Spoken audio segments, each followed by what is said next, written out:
ሰላም ውድ ቤተሰቦች እንዴት ናችሁ? ደህና ናችሁ ወይ? መጣሁላችሁ በድጋሚ እንግዲህ ፍቅርና አብርሽ ለካ ተመችቶኛል። ለካ አረ የጥጌ ዘፈን አሳበደ መጥተዋል ማለት ነው። ቲክቶኩን እየቀወጡት ነው፣ እንደዚህ እየቀወጡት ነው። ይኸው እሱም እየተወዛወዘላን ነው ማለት ነው። አይኗን ነው የሚያየው።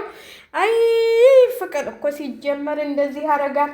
የረከሰ ፍቅር እንትን የተባለ ፍቅር ተመልሶ ሲታደስ እኮ መጥፎ ነው። ለዚህ መሰለኝ እኔ የማውቀው ነገር የለኝም።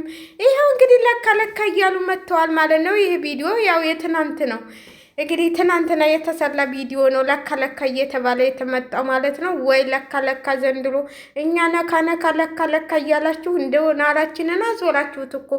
እንግዲህ ነካ ይሄ ዘፈን እንዴት ነው? መቼ ነው ደግሞ የሚቀንሰው ማለት ነው? ያው በጥግዬ ዘፈን ተመቷል ማለት ነው። በእንደዚህ ሁኔታ ደግሞ ዛሬ በአዲስ ነገር መታለች ማለት ነው። ፍቅር ጉድ! ኧረ ተይ ክብርሽን ጠብቂ ትንሽ። የጣልሽውን ዕቃ መልሰች ለማንሳት እንደዚህ ትግራለ እንዴ? ልጅሽን ብታሳድጊ ክብርሽን ጠብቀሽ ምን አለበት እንዳማረብሽ ማለት ነው። እሱ እንደሆነ እንትን ብሏል። አሁን ደግሞ ሰሞኑን ሌላ ሴት ትመጣለች ለካ እየተባለች ማለት ነው። ነካ እያለች ትመጣለች። እንግዲህ ተነካኩ ማለት ነው። ጥግዬ ያወጣሽው ዘፈን ሰውን አነካክሶ አላልሶ እንዳይጨርሰው ብቻ ነው የምለው። እንግዲህ ባል ያላችሁ ተጠንቀቁ ማለት ነው። ነካ እያለ ወደ ውጭ እንዳይሄድባችሁ ባሎቻችሁን በገመድ ሰሩ ብለናል እኛ። እኔ አያገባኝም። እውነቴን ነው የምላችሁ። ስደት ላይም ያላችሁት ባሎቻችሁን ሊሞ አለ በሊሞ ጠልፋችሁ ቁጭ አድርጉ። ከማን ጋር ነካ እንደሚደራለቅ በሙሉ ታገኙታላችሁ። እውነቴን ነው የምላችሁ። እድሜ ለሊሞ።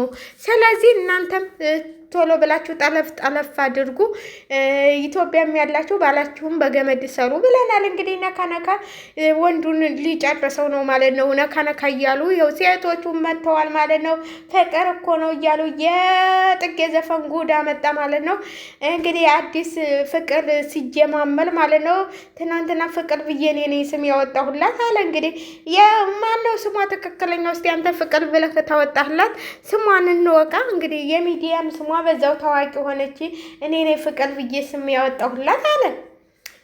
አንተ ተወንግማ እንግዲህ ምን ይደረግ ብለህ ነው። ሩታንም እኔ ነኝ ሩትዬ ብዬ ያወጣሁላት ብለህ እንዳትመጣ፣ ሄልሚላንም እኔ ነኝ ሄልሚላ ብዬ ብለህ እንዳትመጣ እንጂ እንግዲህ እሱን የምናውቀው ነገር የለም። ለማንኛውም ፍቅርን እንወዳታለን ግን ከረከሰ ቦታ ደግሞ ስትገኝ በጣም እንትን ይለናል ማለት ነው። ማለት እሷም የሆነ ላይፏን አሳልፋለች፣ እሱም ላይፉን አሳልፏል። እንደዚህ አይነት የተጨማለቀ ላይፍ ጥሩ አይደለም ብለን ነው የምናስበው። ነካ እያልሽ ነካክቶች ድሮ ለአስረክቦሽ የለም እንዲህ ለስንት ወንድ ነካካች፣ ስንት ሴት ነካካሱ። ምን ነካ አለው? ተነካክታችሁ ምን ልበላችሁ? እኔ እንጃ። ነካ ምንድን ነው እናቴዋ? እንዴ አረ ጥጌ ሰውን አስፈጀሽው እኮ። ሰውን አነካክተሽ አሁንማ እንግዲህ ታክሲውም ምኑም ታክሲም ላይ መቀመጥ አይቻልም ማለት ነው። ነካ እያደረጉ በነገራችን ላይ ማለት ነው። እንኳን እንደዚህ ነካ እንትን አውጥታችሁላቸው ማለት ነው። ታክሲ ስትቀመጡ አንዳንድ ወንዶች ማለት ነው፣ እውነቴን ነው የምላቸው፣ አንዳንድ ወንዶች በቃ ደበስበስ ማለግ ይወዳሉ ማለት ነው። እኔን አጋጥሞኛል። እውነቴን ነው የምላችሁ። ከእንትን ከጀሞ ወደ ቤሳ እመጣለሁኝ እና በቃ ቁጭ አልኩኝ። የሆነ ሴትዮ ጋር ነበር የተቀመጥኩ። ከዛ ሴትዮዋ መሀል መንገድ ላይ ተነሳች። ከዛ መጥቶ ተቀመጠ። እንደዚህ ይቆነጥተኛል፣ እካካኛል። ምንድን ነው ነካ? ይሄው እንግዲህ አሁን ታክሲው ላይ ተመቻችሁ። ይህን ዘፈን የማይተሰሙ በቃ ወንዶቹ አበዱ ማለት ነው። በነገራችን ላይ ታክሲ ላይ ስትቀመጡ እየተጠነቀቃችሁ። ወንዶች በጣም ባለጌ ናቸው። ባስ ላይም እንደዛው። እውነቴን ነው የምላችሁ እኔ ስለማወቅ ነው። አሁን የዘፈን ሲሰሙማ በቃ ነካ እያሉ ነካ እያሉ ሴቶቹም ወንዶቹም። በነገራችን ላይ በአሁኑ ጊዜ በሴት ሳይሆን በወንድ ብሷል። በሴት ብሷል ማለት ነው፣ በወንድ ሳይሆን ወንዶች ሴቶቹ ናቸው አሁን ነካ ነካ እያሉ አደባባዩ ላይ የወጡት ማለት ነው። ሴቶቹ ናቸው ክብራቸውን ያጡ፣ ክብራቸውን የእንትል ያሉ ማለት ነው፣ የተራከሱ ማለት ነው። ለሶስት ለአራት አንድ ወንድ ግዴታ ታላፈቀርን የምትሉ እናንተ ራሳቸውን እያለከሳችሁ እናንተ ነካ ነካ ብላችሁ ዘፈን ልታወጡ አትችሉ። እውነቴን ነው የምላችሁ፣ እውነቴን እንዴት ነው አንድ ወንድ ለአንድ ነው እንጂ እዚህ ጋር በዚህ ጋር እዚህ ጋር በዚህ ጋር እንዴ ገና አራተኛዋ እስከምትመጣ ደግሞ እኔ እኮ የገረመኝ ነገር እኔ ትናንትና ሩታ ትመጣለች ብዬ ያላሰብኩን ነገር ለምን እየተገተቱ መጡ ሁለቱም እና አሳው በቪዲዮ ያላታለሁ ችግር የለም በቪዲዮ አንጣትና እናያታለን አለቀ ምን ይሄን ያህል እንዲህ እንግዲህ ነካ ነካ እያለ መጥቶልሻል ሩትዬ እንኳን ዛሬ ሳታንቃት ታያላችሁ ባለፈውም እንደዚህ አንቃት አብርሃም ነው ያስጣላትና ሩታም ለምንም አትመለስም እንኳን ለፍቅር ቀርቶ ሁሉንም እያነቀች ታስገድማቸዋለች። ነካክታችሁ አትቀመጡላችኋለሁ። ሸላይክ እያደረጋችሁ ቪዲዮውን ሸላይክ አድርጉ። ለማንኛውም ነካ ነካ ቢቀር ጥሩ ነው ብዬ ነው የማስበው። እንግዲህ ጥጌ ሽማግሌውንም ወጣቱንም እያሳበደችው መታለች ማለት ነው። ነካ ነካ እያደረገች እና አባባም እኮ ይመጣሉ እናቴ ነካ ነካ ሲባሉ። ስለዚህ እንኳን አብርሃም ማለት ነው እና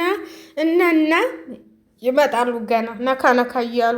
ስለዚህ እንግዲህ ፍቅርና አብርሽ ነካ ነካ እያሉ መጥተዋል ማለት ነው። ሄርሜላና ሩታ ደግሞ እንግዲህ ምን እንደሚሆኑ ዛሬ እናያለን። የዛሬው ቪዲዮ በማን ቻናል እንደሚለቀቅ ያው በፍቅር ነው ዛሬ የሚለቀቀው። ለምን መሰላችሁ? ፍቅር እንትን ለማለት ዛሬ ለመቀበል ዛሬ በፍቅር ቻናል ይለቀቃል ብለን እናስባለን። ነካ ነካ እያሉ ይመጣሉ ብለን እናስባለን ማለት ነው። እንደው ማለት እኔ በጣም የሚገርሙኝ ነገር ማለት ነው እንደ አንዳንዴ ለገንዘብ ብላችሁ ራሳችሁን የምትዋረዱ ቢቀርባችሁስ?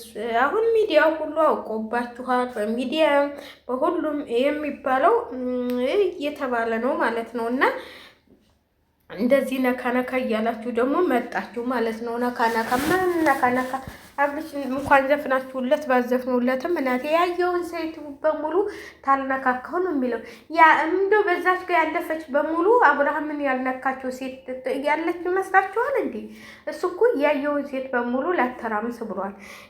ህይወቱን እቀጥላለሁ ብሏል። እኔ ግን ፍቅር ያው በምክክል ነው እንጂ ፍቅር ከአብርሃም ጋር ትሆናለች ብላችሁ ተስፋ አታድርጉ።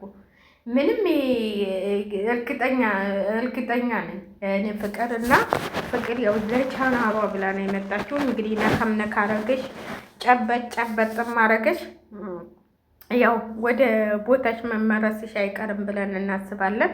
ባለፈውም እንግዲህ መታ ነበረ ሩታን ለማስቀናት፣ አሁንም እንደዛው ሩታን ለማስቀናት ነው። ሩታ እንደሆነች አትቀናባችሁም ማለት ነው። ተፈለጋችሁ ተዘግዝቃችሁ ገደል ግቡ ነው የምትላችሁ ማለት ነው። እንግዲህ ነካ እያላችሁ አትንጡብን እንዴ! እኛ ምን ነው ሁልጊዜ መነካካት አይሰለቻችሁም? እንዲህ ጉድ እኮ ነው። ነካ እየተባባላችሁ የምትመጡብን እና ቪዲዮውን ሼር ላይክ እያደረጋችሁ ለማንኛውም አበረታቱ እንላችኋለን። እንግዲህ ምንም ማድረግ አንችልም። አብርሃም የሚባል ሰውዬ ሴቶቹን እየነካካ ሊያጋድላቸው ነው ማለት ነው። እየነካካ አጋድላቸው። ኧረ ጉድ! እኔስ ሳለቻቸውኝ። ጉድ! አይ ቲክቶክ በቲክቶኩ መጡ።